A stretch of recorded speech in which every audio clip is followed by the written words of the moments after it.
Hello, and thank you for joining us for today's World Council of Credit Unions virtual session.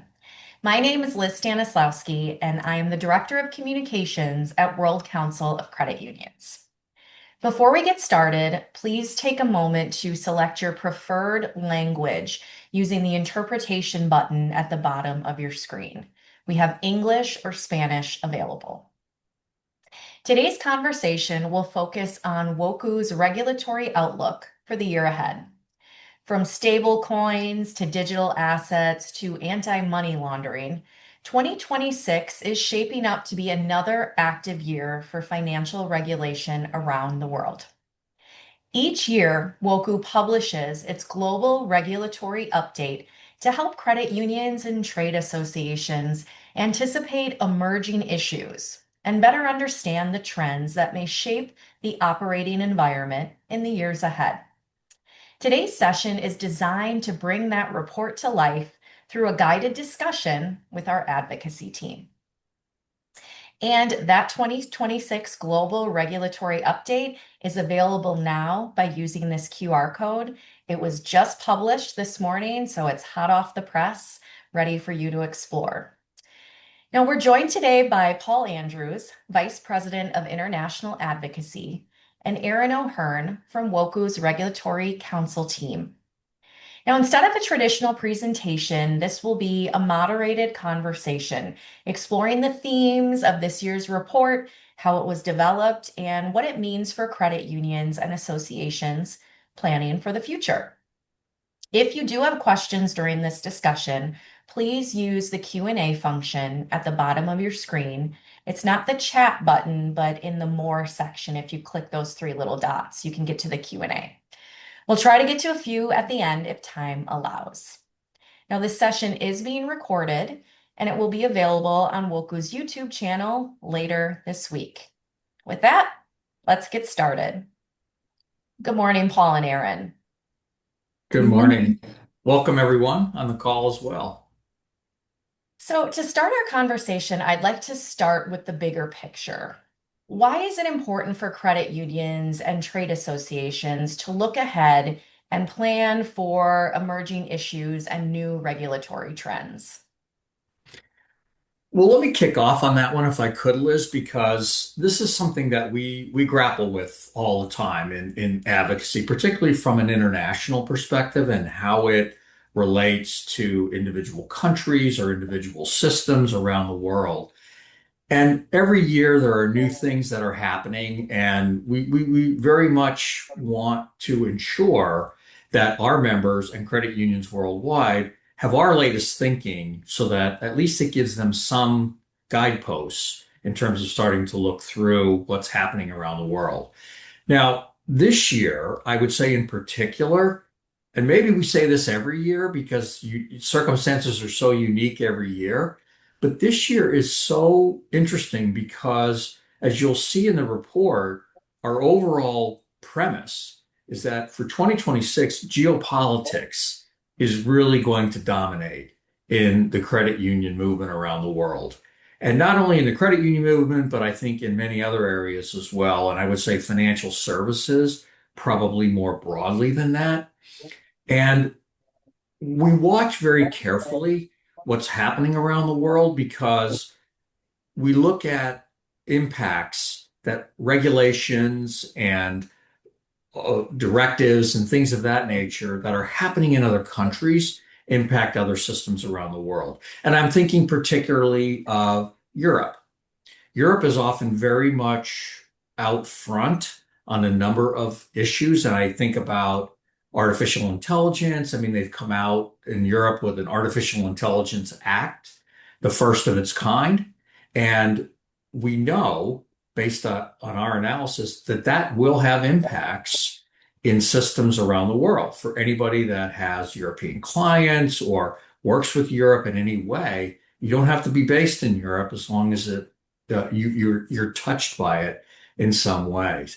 And I also look at Europe for things like crypto assets. They've created a whole regulatory regime, which is now really in full force.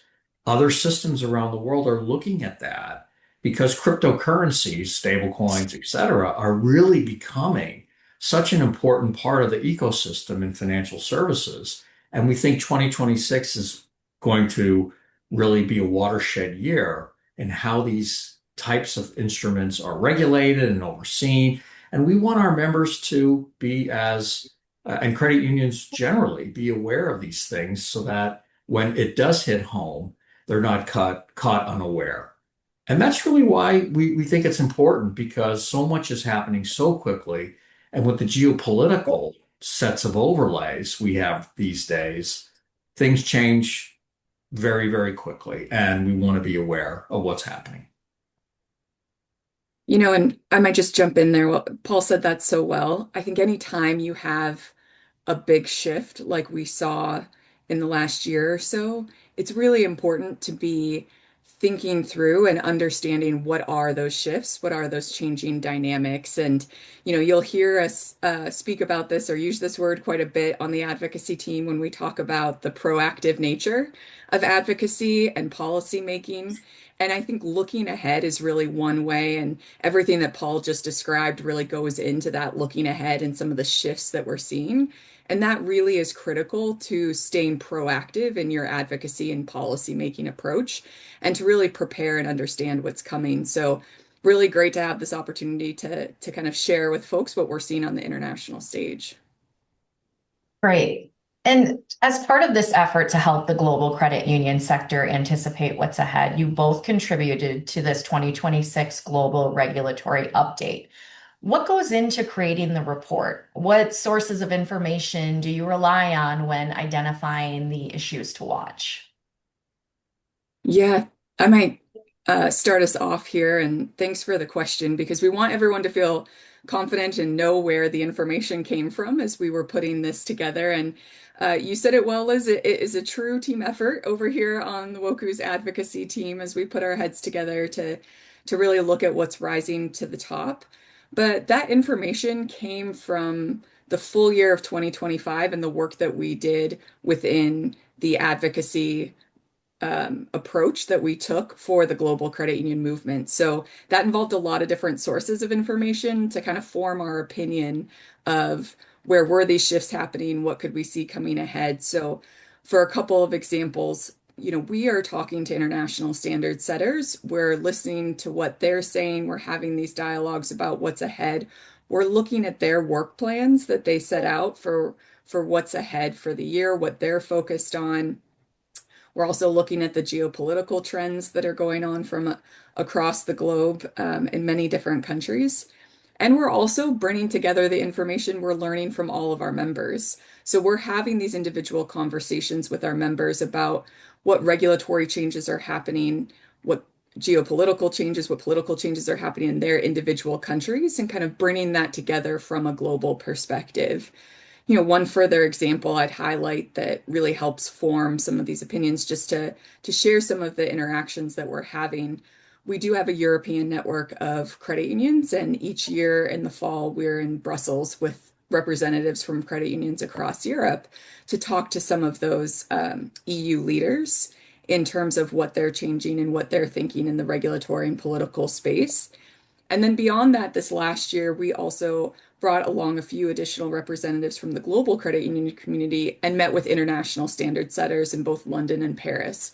And so we're taking those conversations, we're taking those interactions with our members and those international standard setters to make sure that we're fully informed and have enough information to really look ahead for this year to come.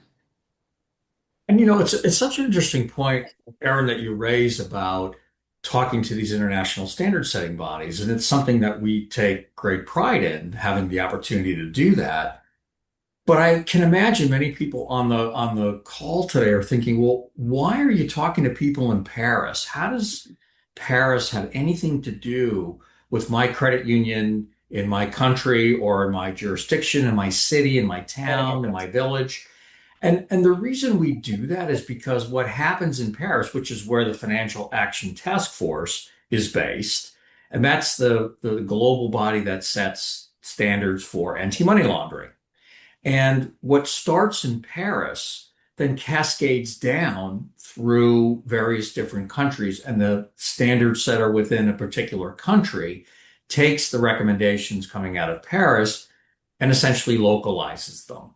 And so your requirements when it comes to AML really, when you think and trace it back, starts with Paris. And so it's important that we stay attuned to what's happening in those bodies so we can inform and make available what our thoughts are so that we at least help short circuit some of the issues that we think are going to arise based on changes that they're making in these standard setting bodies in other countries. Yeah, that's such a great point to raise because it can be difficult. There's so much going on for a credit union, for a national trade association focused on making sure the regulations in their national government, their national jurisdiction are appropriate for credit unions. And the credit unions doing the daily work on the ground in their community, making sure they're serving members. It's hard to, create extra bandwidth to understand or think about, okay, well, where are those regulations really originating from? Where is that starting? And really, a lot of those conversations are happening at the international level amongst these international standard setters before they get to those national governments, as Paul pointed out. And so I think, making sure what part of our goal on the WOCCU advocacy team is to make sure that the credit union voice is present and contributing and sharing its perspective before those regulations are formed at the international level and before they trickle down or filter to the national level. And so, Paul raised a great example with the Financial Action Task Force, which feeds into all of the national level government's anti-money laundering regulations. And we'll see, especially within anti-money laundering, people may be familiar that there are mutual evaluations going on. So FATF meets with the national governments, the national regulators, and industry experts within those countries to evaluate how well a country and how well a country's financial sector is really meeting its anti-money laundering compliance requirements. And it's important to stay on top of those changing anti-money laundering requirements as these mutual evaluations continue on. We'll see it in the US, we've seen it in Canada previously. The Philippines is up in the fairly, reasonable future for mutual evaluation. So the Caribbean has been, several countries in the Caribbean have recently been through theirs. So, these regulations, even though these conversations seem like they're a bit distant and it's sometimes hard to draw that direct line, they're really influencing the beginning and the early impact of the conversations that are happening at the national level. And we know you have enough going on, so we want to make sure we're paying attention to that for all of our members. They're working diligently in their national jurisdictions to make sure their movement is strong, and we want to make sure at the international level that we've got that covered for them. Well, let's turn to the report itself because I think people are really interested in getting into the meat of the report. What were the key issues you focused on in this year's global regulatory update? Let me kick off on that one because that's a hard one. And I say that only because it's not only what you put into the report, but it's also what you don't put into the report. And we'll come to that, I'm sure, at some point in the conversation. But what we focused on for this year, and in this year's report, there's three issues that we talked about. First is really around this, I would say, accelerating adoption of artificial intelligence. And that's across financial services and in particular in credit unions as well. So that's one. Two is looking at how digital currencies are evolving and implications for payments. We're seeing just quite a revolution in digital currencies, not only with things like stablecoins, but central bank digital currencies and other forms of electronic money and payments. And that's important because it's just going to continue to accelerate. And then the third issue we focused on was really around deregulation. One of the things that we've seen over the course of the last several months, maybe over the even last year, was a move to what we're calling deregulation. And it's not new. It happens from time to time, or maybe more frequently than people would like, maybe not enough in other instances. But there is an effort, I think, to reduce things like capital requirements, make reporting a lot easier in different jurisdictions. And so we're watching this as a trend because it's happening in other parts of the world. And when one country starts to deregulate, other countries look at that and say, hey, we have to remain competitive as a sector, as a country. And so if they're deregulating, well, maybe they know something and we should do the same thing. Otherwise, our credit unions will be disadvantaged. And so we don't want that to happen, or our banks or our asset managers, whatever it might be. And we're seeing that around. And then you might say, okay, well, why did you think about those three issues?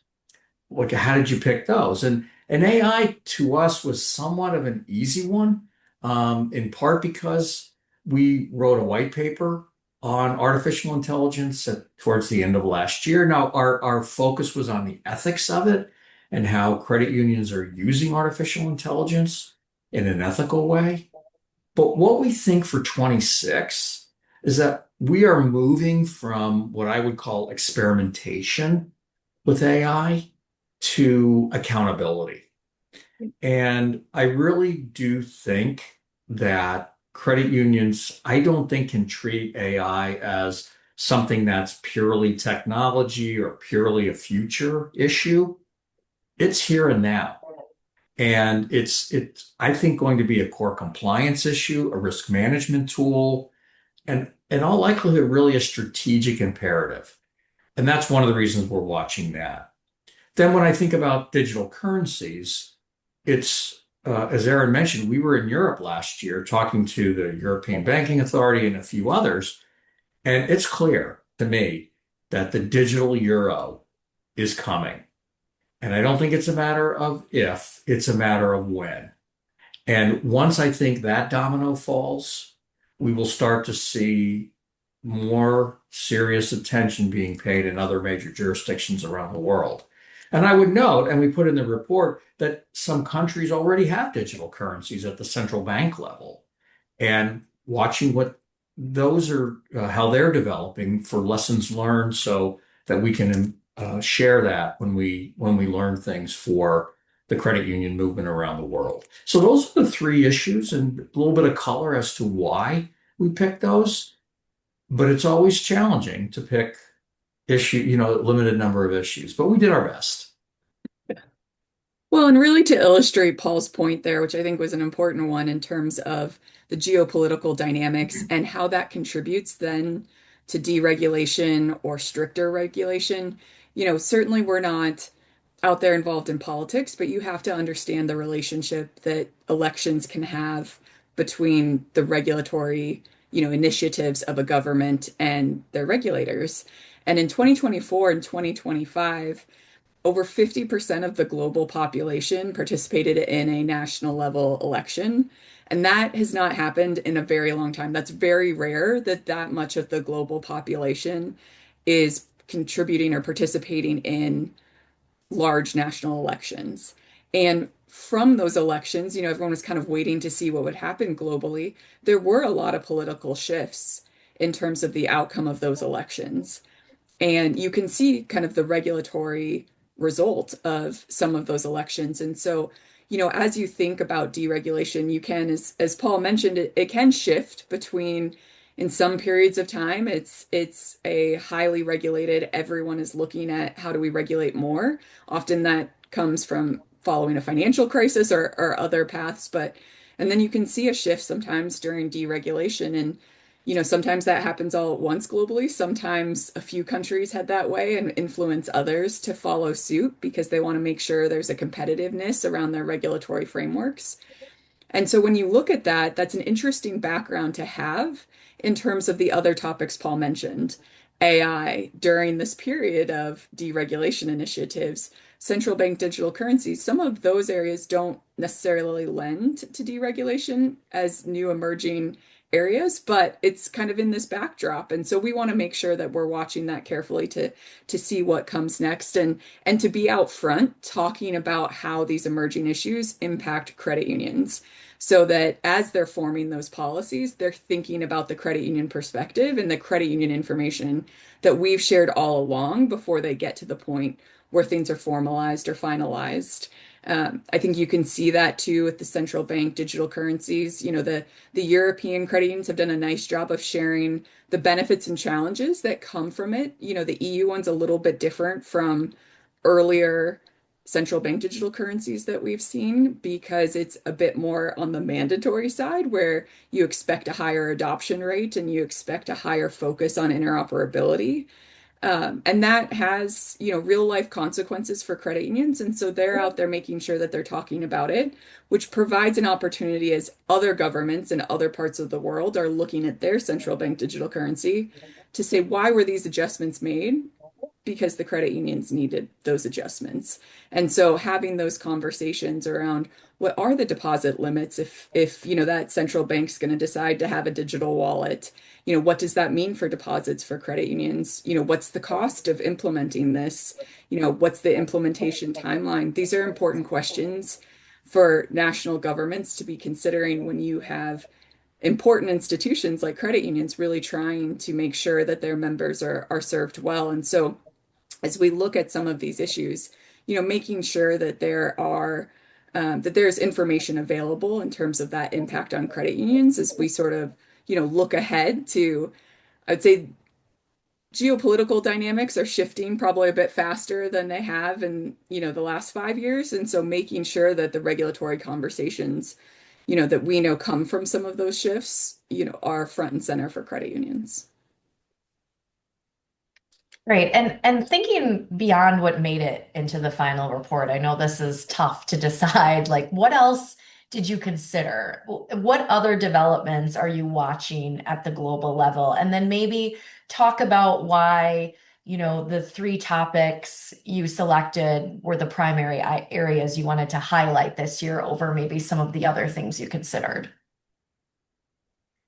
Yeah, maybe I'll kick off and Paul did a nice job talking about why we chose some of those three topics because there was definitely not a lack of options in terms of material to include within this report. There's a lot happening amongst the international standard setters. And, a couple of other areas that I would highlight that, we will continue to talk about throughout the year and really kind of dive deeper into some of the intricacies. But we really wanted to keep everyone focused on some of the key emerging and the big trends and the shifts that we thought could be most impactful. But we mentioned the Financial Action Task Force already. They have been really looking at, and we saw last year, they revised their guidance on financial inclusion, which is an important document for credit unions as they're talking to their national governments about ensuring that they not only have appropriate flexibility when it comes to anti-money laundering requirements. FATF has really been out front and more outspoken than they have been in the past in terms of unintended consequences. Regulations are important to make sure financial crimes are prevented, that consumers are protected, but it's very difficult to achieve the correct level to make sure those goals are met without excluding people from financial services. And so they've really recognized the challenges that some of those requirements can have for financial access. And so, I think it's important. We'll talk more about this, throughout the year, but there are other shifts and changes that that we certainly could have included. And I think anti-money laundering is one of those areas that we would really highlight as well as we kind of look across the year. But we want to make sure people are aware of some of those items so that they can talk to their national governments and say, this is some of the information coming out from the international standard setters. This is a global standard. So our government should feel comfortable adopting this flexibility, and our examiners should examine us in a way and regulate us in a way that, follows suit to some of these beneficial areas. I'd also highlight fraud that goes closely with with anti-money laundering. Financial crimes and fraud, we're certainly seeing that continue to increase. And, there's a lot of movement there trying to have these discussions about how do you get in front of that? how do you make sure that information is able to be shared so that we can try and prevent fraud? And that's a difficult question because not only of privacy regulations, but you're looking across different industry sects. It's not just financial institutions that are seeing this, it's entry points through social media, it's telecom communication, industries. So there are lots of industries trying to deal with this that also have individual data points. So there's a lot of conversations happening that then could potentially translate to different regulation, certainly liability and liability shifting in terms of who's responsible when some fraud occurs. These are all conversations happening that we expect to continue. I know we'll share a little bit at the end around making sure people are aware of our annual conference, but these are all topics we want to make sure we're engaging to throughout the year and at our conference when we're able to bring everyone together. And if folks would give me a chance to say one more, I'd do an honorable mention too on the side of governance standards. I think that's something we'd like to continue to make sure people are discussing and having conversations around. This is really important, I'd say across the board.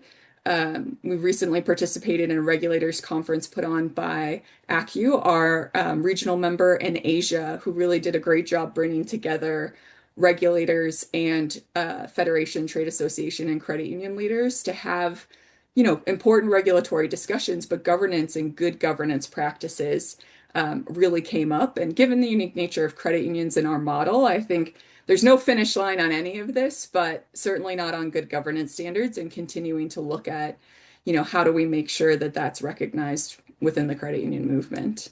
Paul, I mean, there's so much to mention. What did I miss here? Yeah, I would add, no, I mean this is hard. I mean, it's just hard to pick what's rises to the top. I would add two other things that we're going to continue to watch, but they didn't make it into the report. One of which is around climate and what's really happening with climate regulation, climate disclosure, how that's continuing to evolve. I think what we've seen over the course of the last year or 15 months or thereabouts, a pendulum swing away from emphasis on climate issues. Now, that doesn't mean people aren't paying attention to it or aren't reacting to it in any way, but I would say it's not as much in the public eye, at least in my view, that it has been in the past. And I know it's something we wrote about last year and something we did watch, but then, it gets back to some of the geopolitical shifts and how that really is such a dominant theme. And you can see it in things like climate and the lack of emphasis on climate issues or climate disclosure and things of that nature. So that's one thing that didn't make it. The other thing that we always watch, but again, we didn't put it into the report, was what's happening with capital standards. And this is another one of those issues where the rules start in Switzerland. They start in Basel. So it's the Basel Committee on Banking Supervision sets capital standards for financial institutions globally. That then cascades down into each individual country, to credit unions and other financial institutions. And I expect that there's likely to be some changes this year when it comes to the emphasis on capital and what that is going to look like.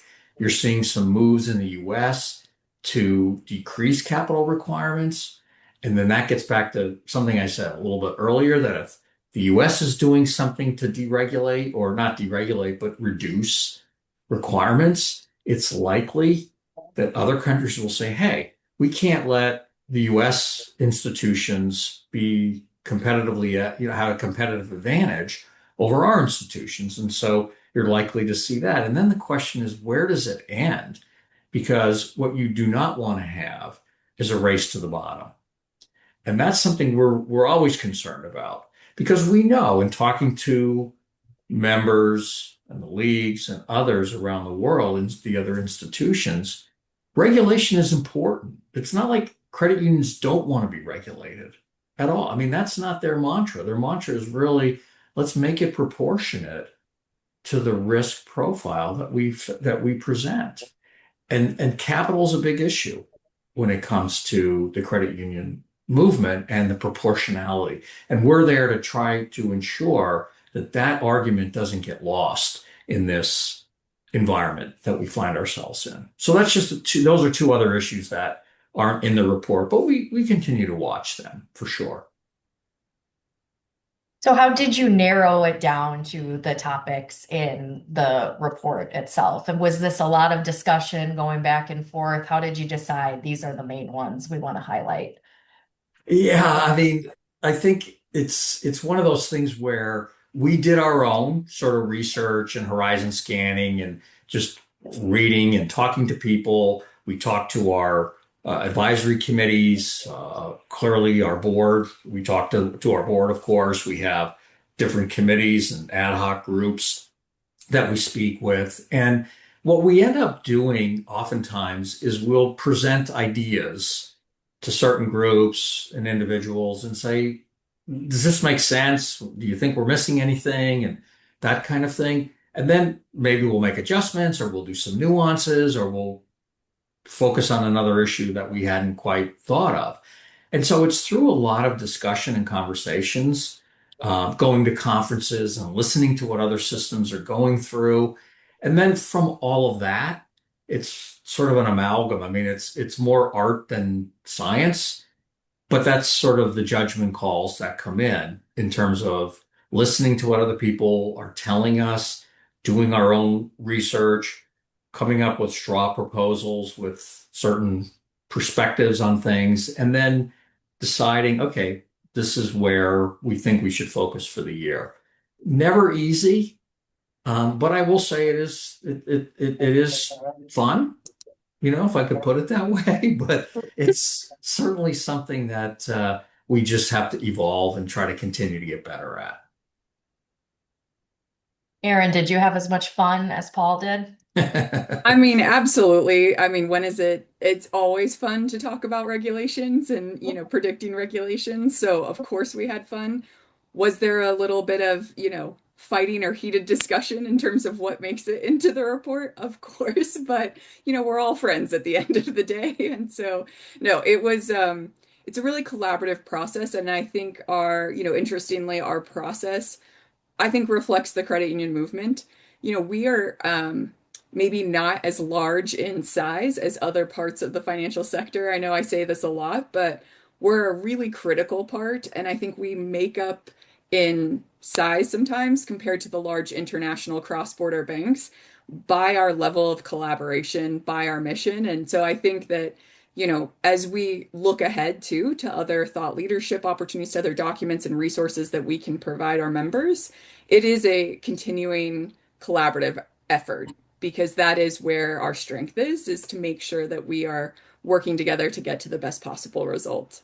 But absolutely fun along the way. I mean, I know regulations are not everyone's idea of fun, but certainly for this advocacy team, it is. Yeah, it's a Well, and laugh a that's minute. It's a laugh a minute here. Let's just say that.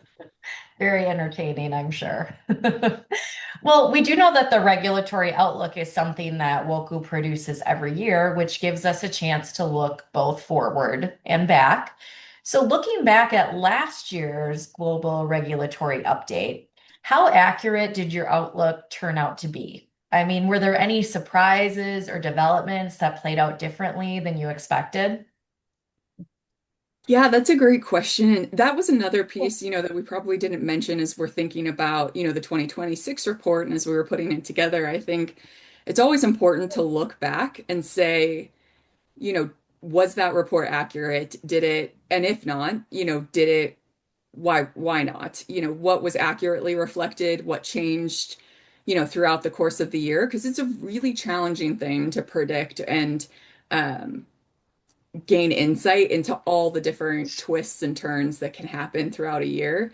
Um, but I think as we looked back at that report, I felt really good about the 2025 report. It covered cryptocurrencies, and in this report this year, we really mentioned, we saw a lot of development throughout 2025 on cryptocurrencies. Um, and then certainly central bank digital currencies were highlighted in there. Stable coins, are now mentioned and coming together at a backdrop at the same time as we're seeing some of these other things. So AI was focused on. I think the digitalization, the technology developments were really accurately reflected in that report. I think it was hard when you think about when we wrote that at the very beginning of 2025. It was hard to predict that we did mention in the report what the outcome of all of these elections would be. And you never know until you see some of the changing dynamics and some of those results. So I think the geopolitical shifts happened very quickly, but a lot of the regulatory issues that we covered were really spot on. I think when you think about digitalization, we even were talking about crypto assets and some of those pieces that I think are still in the emerging phase in terms of how they're dealt with from a regulatory perspective. One area that was highlighted in the report, which was accurate, but maybe took a different was maybe hit the hardest from a geopolitical shift, was around some of the climate change and climate risks that Paul mentioned. And so the climate risks are very much still present there that credit unions need to be accounting for in terms of not only to their own ongoing business operations, but the collateral that they're securing loans, the situation that members are facing if they're in a high climate risk area. Those are real financial risks, regardless of what's happening on the political and regulatory phase. I think, though, we did see a shift around there was a big push before 2025 around climate disclosures and clarifying what those were and getting them implemented quickly. I think given some of the shifts, we saw that slow down a bit in terms of extending timelines for disclosing financial risks related to climate, specifically disclosing impacts on climate. Um, but on the whole, I think it's clear that digitalization is pushing forward very quickly, and that will be top of mind. So um, I think the report did a nice job of accurately capturing all of that while understanding there were some big political shifts that are very, hard to predict. Paul, what do you think? Where did Yeah, we no, end I up at the agree. end I of that mean, report? I think that's where maybe the biggest change happened was in the rapid changes in the geopolitics. And I think that's one of the reasons why you'll see the not the overarching theme, particularly as we write in the introduction, is around those geopolitics and how difficult it is. And it is always hard to predict the future. I mean, we do our best. And last year, too, we were thinking about things in the context of the International Year of the Cooperative, which the UN had designated 2025 as the year. And so that also played into, I think, some of how we were looking at things. But overall, I agree with Aaron. I mean, I think it was a good report. I think it was pretty accurate. But things take twists and turns. And if you look at this year's report on the digital side of things, it's not inaccurate from last year. It's just a continued evolution, I think, of how this sector of the financial services industry and technology generally is evolving. And that's a great point around the International Year of the Cooperatives that we saw last year. So last year, the United Nations designated 2025 as the International Year of the Cooperatives. And that was really a moment that I do think credit unions and many systems took advantage of. I know that was included in our letter to the G20 and to many of our conversations with international standard setters as a nice way to circle around and promote the impact that credit unions can have.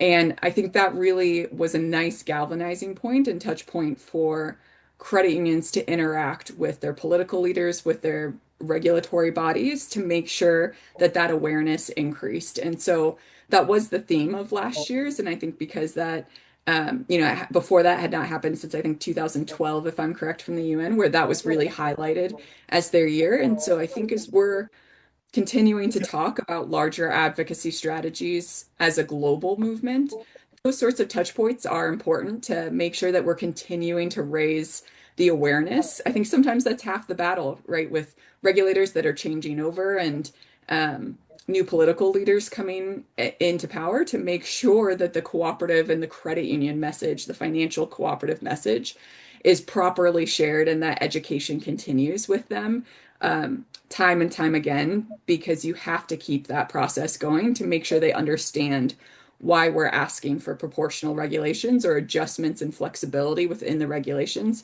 to make sure that they're not overly burdensome. That's really important. Credit unions are doing important work every day in their local communities, but that message has to be shared, with regulators, with political leaders to make sure that their environment does not become so difficult to navigate in terms of regulatory requirements that they're unable to serve their members. And so that really was an important message and one that we'll keep an eye out as we continue to focus on education and that credit union message going forward. Yeah, and the report focuses on the year ahead, but I know the advocacy team is thinking way beyond that. So, longer term, how do you see the international regulatory environment evolving over the next several years or even the next decade? Let me take that one, Aaron, if I could. And I say that because, as some folks on the call may know, my experience generally has been on the capital market side, particularly with regulation. And so I sort of understand the regulatory mindset and actually bring that to some extent to the work we do here at WOCCU in the international advocacy side of things.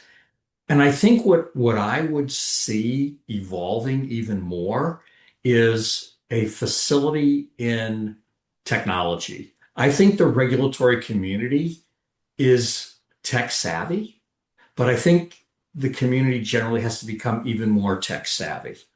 And I say that for a number of reasons, because AI, as we've talked about, is permeating everything we do, not only in the financial services area, but in life. And I think to be a good regulator and have a good regulatory regime, using technology and understanding how your institutions are using technology is going to be absolutely essential. And that's the regulator of the future, I think, is going to be more data analyst, that kind of thing. And that I think is going to be really important. And then when you overlay that also with the evolution of crypto assets and stablecoins and central bank digital currencies, all of this runs on technology, runs on the blockchain and in some instances on AI. And so these things are interconnected. And I think the regulatory community is getting there. And I think there's many savvy regulators that understand technology. But as these regulatory systems continue to evolve to oversee new products and new things like crypto, regulators will have to evolve as well. And that's sort of how I see it. I also think the use of technology and AI, in particular when it comes to oversight and supervision and analysis, will become paramount in the years ahead. It's being used, there's no doubt about that. I think it's just going to continue to evolve and become the mainstay in the not too distant future, frankly. Yeah, I think that's a great point to highlight too in terms of making sure um that we're aware in terms of the process of regulators too. So I think it's easy sometimes to forget that while we're as an industry trying to really learn about emerging technology, so are the regulators at the same time. And, as they're continuing to enhance their technology and their savvy around that, what information can we share to help inform that process? And I think as we look ahead to other opportunities as an industry, that's another area for us to keep in mind. But I think it's a great point in terms of what's ahead from Paul. And, another reason I always appreciate he has his former regulator hat on to think about kind of what's coming ahead. But all important points to keep in mind. We do have a question in the Q&A box about the Basel Committee regarding their work program on safety and soundness. Paul and Aaron, could you share your thoughts? Yeah, I'm looking at the question now, and Michael, thank you for that. It's really, for those that may not have seen it, is really around the work plan of the Basel Committee for this year, for 25, 26. So it overlaps, and there are four key issues that the Basel Committee is focusing on. They're looking for consultation and responses and things like that. And on some of this, yes, Michael, we are following this.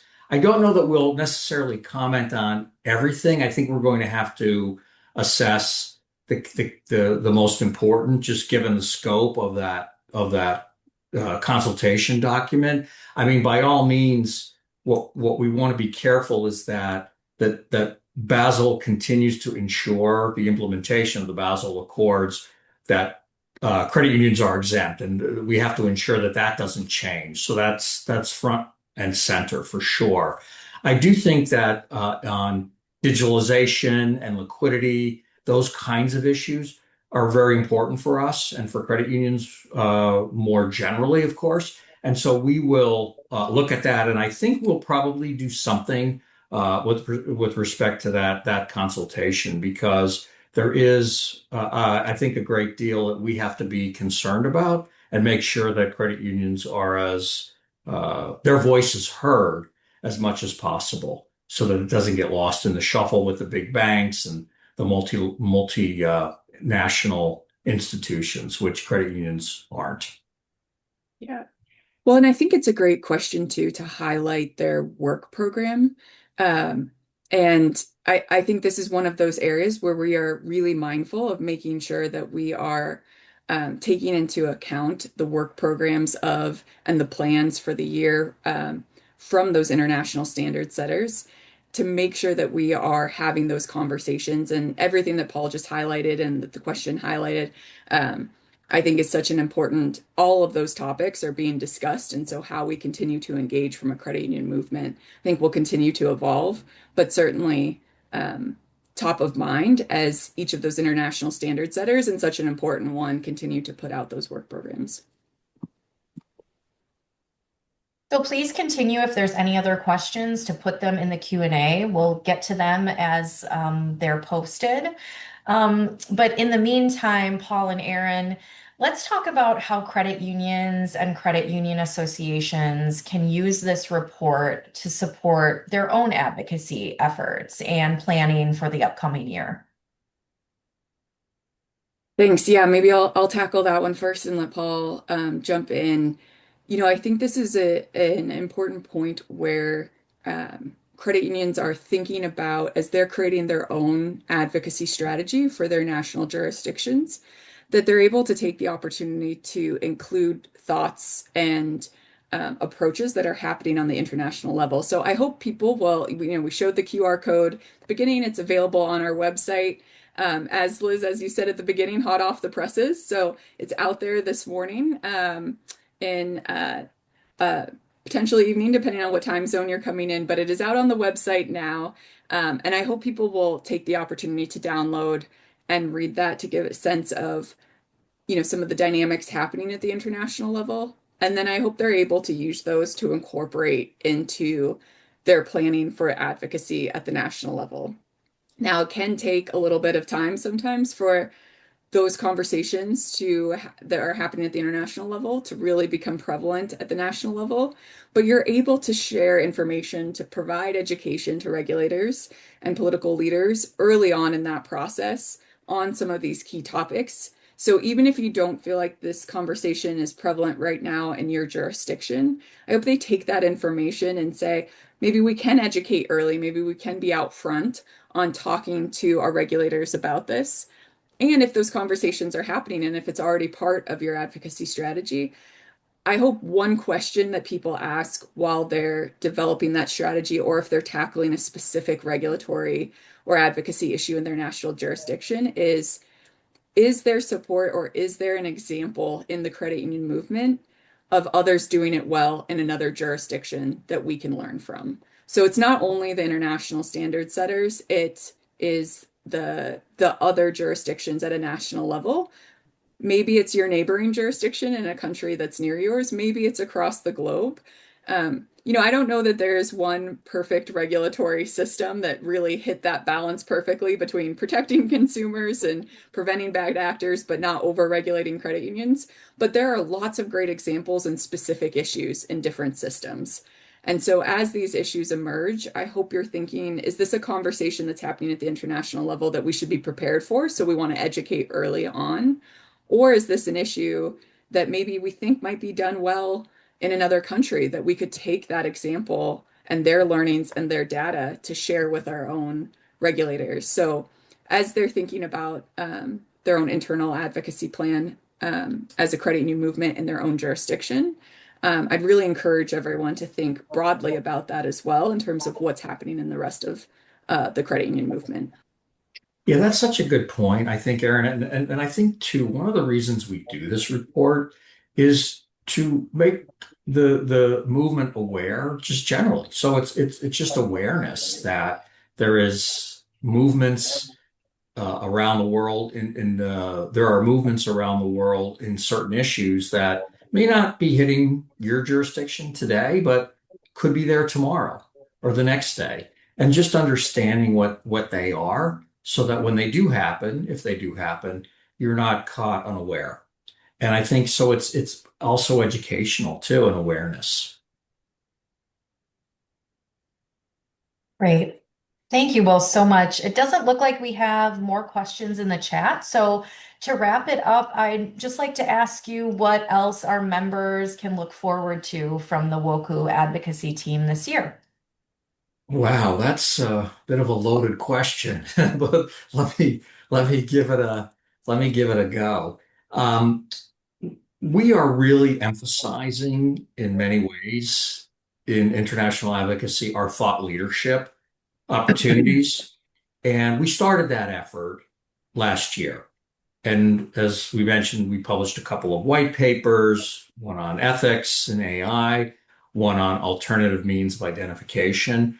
And our goal really is to tackle some challenging issues that credit unions are facing around the world and try to present it and then give some opportunities for practical responses, answers, approaches, things like that. And I think you will see more of that in this year. So we spent a lot of time talking about digital payments, cryptocurrencies, stablecoins, all those kinds of things. Our plan this year is to do a series of pieces around that body of work. So we'll probably do something that's almost like a level setter. What are stable coins? How do they work? What are digital currencies? To really become, our goal is to become the go-to source for information and non-spun information about key issues that are top of mind for credit unions. I think the other thing that we're planning to do, and you will see this year, is some more deeper dives on key governance issues. Aaron mentioned this, that this is a perennial thing that we hear about all the time. Whenever we take an informal poll about key issues systems face around the world, governance is almost always number one or number two. So to be responsive to that, I think what we will do is a series of things on conflicts of interest or independence of board directors, or just trying to really delve deeper into some of the thornier issues that we know credit unions and systems around the world are facing. And again, it's to try to be the go-to place, the thought leader, and really answer some of the key questions that we know systems are facing. Yeah, and Paul, I think just to build off that, I think you said that very well in terms of that thought leadership is really important, not only to on critical issues that we're hearing from our members, to help provide those resources and that additional information. We just spoke about how helpful global best practices can be, sharing what other credit unions or other parts of the movement are doing well. But getting out in front of a lot of these emerging issues or recurring issues that continue to be top of mind for our movement.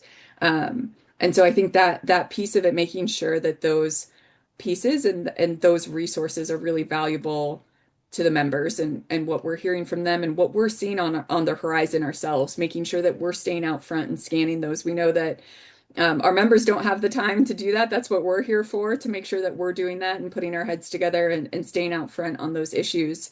Um, and then also to make sure that we're using those in a way that shares that credit union perspective with the international standard setters. So it's a really kind of core component to our advocacy strategy going forward. And I do want to mention too, I know there's been some great conversations in the chat, and thank you to those for raising them. There's been a lot of great success from the advocacy team in the past, and we continue to, benefit and build off of that and making sure that we are um, responding to the open consultations, that we're also available to our members if they need to have a discussion around what's going on in their system and to share information about what's going on in their system. That will continue as it has and is a core component too of the advocacy work. And so, needless to say, we've got plenty to do, but we're really excited and grateful to be doing it and to kind of taking up that task, because we do know how critical the regulatory environment. It may not be the most interesting to everyone, but we do know how critical it is, to credit unions everywhere in order to have that enabling proportional environment. And so we want to keep making sure that the work that we're doing is really contributing to benefit our members in that way and to move the movement forward. So excited for the year ahead. Mhm. Well, thank you both, Aaron and Paul, for this wonderful panel discussion today. And thank you to everyone who joined us today. Again, I believe there's a link in the chat to download the report. Oh, there you go. You can use that QR code to download this report and dig in a little bit yourself. And if you enjoyed this session and you're interested in more in-depth learning and global exchange, we want to remind you that registration is now open for the World Credit Union Conference. World Council will host this premier global credit union event with the Customer-Owned Banking Association in Sydney, Australia from July 19th through July 22nd, 2026. You can scan the QR code on your screen to learn more and also take advantage of early bird registration. We'd love to see you there. Again, this panel discussion will be available on the WOCCU's YouTube channel later this week. So that concludes today's webinar. Thanks again, everyone, for joining us, and have a great rest of your day and rest of your week. Bye, everyone. Thank you.